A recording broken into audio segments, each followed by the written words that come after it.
This is the 1/6 scale Evil Dead 2 Dead by Dawn Deadite Ash by Asmus Collectables. Let's get started. Opening this guy up, we've got 2 layers, one for accessories and one for the figure himself, including an extra head. Here is the figure first in hand. He is very nice. He's got a good weight to him, and overall I am pleased with the way he looks. I cannot be bothered to do the boots at the moment. Here is the second head sculpt. It's got a bit more of a worried expression, which is pretty good, especially if you need to change up your display a little bit. Now onto the fun part, the accessories. First of all, we've got the user manual. I do not care. Look at that cool image. Love it. Display stand out of the box. If I can get it out of the box. Finally, there you go. Plastic is also an issue. I'm struggling a lot here. Here we go. Very nice. It's just a piece of sticker stuck onto a plastic base, which I don't mind. I also like the pillar design on the crotch grabber. Very nice. Continuing on, we have some replacement wrist pegs, which are always nice and welcome. And we have the amputated bandaged hand piece, which is ideal for another accessory, which you'll see very soon. Alright, let me just move this box out of the way. I'm sick of reaching my hand in and grabbing the accessories. First hand, we got like a fake gun. I don't know what the use for that hand is. Second hand, we've got like a peace sign. No clue once again. Another hand, pinky out, must be a distinguished gentleman. Then we got page holding hands, which you'll see the pages soon enough.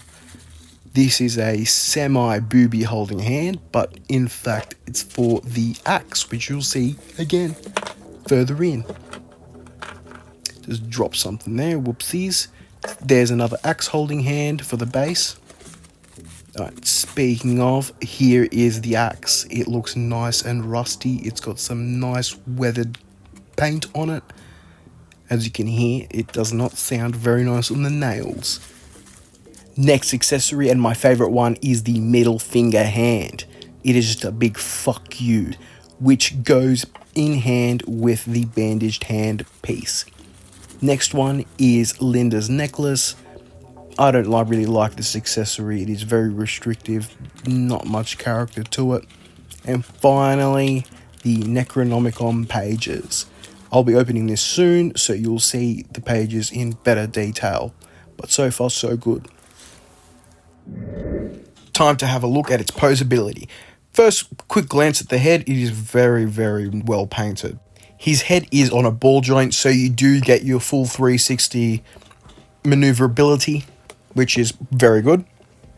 Stripping this guy naked very quick, you can see that his entire neck and chest piece are all in one piece. It is like an almost silicone type material, but oh well. It is not that good for posing, but who cares? His arms, I'm pretty sure are double jointed. I could not be bothered to take off his shirt and test. He also has a nice bicep swivel, double jointed elbows, and he has just regular wrist pegs. His overall torso does not have that much articulation, which is okay. His legs though, because of the material of his pants, does allow for a lot of articulation. You can get him into good running poses, even have him as a ballerina or some shit, who knows. Whatever you want, you can have him in. His legs are also on a single ball joint, whoopsie daisy, there you go, you can see it there. And just pops right back on. No issues whatsoever. Alright, let's just have a quick look at the weathering on this figure, which is very, very nice. He also has I think it's pleather belt, which I don't mind. The pockets also work. And just look at it, just looks disgusting. Look, he's been rolling around in dirt, little dirty boy, little disgusting pig, just filthy, disgusting. And as a punishment for being a dirty boy, I'm gonna finger his nostril. What the fuck was I thinking when recording this? I'm sorry. If you're following this video from my TikToks, you do see that I take photos of all of my figures. in certain poses. I've decided to record this process, including my stupidity of trying to figure out left to right hands. I'm just hopeless when it comes to that, unless I'm like driving or something, but who cares, honestly. Alright, first pose, I'm just going to have him wielding the axe, which is pretty basic, but he just looks menacing. I really love the aura, the menacing aura that he gives off. It is really, really nice. Just a quick pose of the head, and just having him in a bit of more of an approaching pose really helps sell the menacingness of the figure. Bit of a lighting change, just because I decided to go with blue for the pictures, as it's the cabin at night. It has to be blue, or some kind of blue, you know, just fix it up a bit. I've changed the head, given him the middle finger hand, and I will be taking off his other hand to replace with the nub, as the middle finger hand is in fact his hand. If you have not watched the movie, I highly recommend you do. It is the second Evil Dead movie. It is phenomenal. I love it. Just go watch it. It's really just, it's a product of its time, but stunning. It is stunning, great, beautiful, sexy. Alright, let's take this guy's hand away. We're going to give him back the axe. I will also be taking off his head, giving him the more menacing look, and I'm going to give him a pose with the pages of the Necronomicon next. Let me just open these up. Might take a while. There's actually heaps in here. With the previous release being the Ash Williams figure, they did give you an entire Necronomicon, which is a really, really nice accessory. So just having the single pages is also very cool.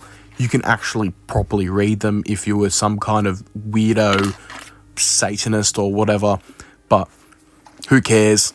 I mean, I somewhat do. Just don't be doing that, you know? Stay safe. But that's cool.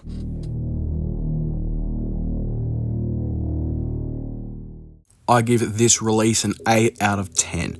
I really, really like all the accessories that he comes with, and just the overall build of this figure. He is nice and sturdy. Highly recommend if you are a fan of Evil Dead. Thank you for watching.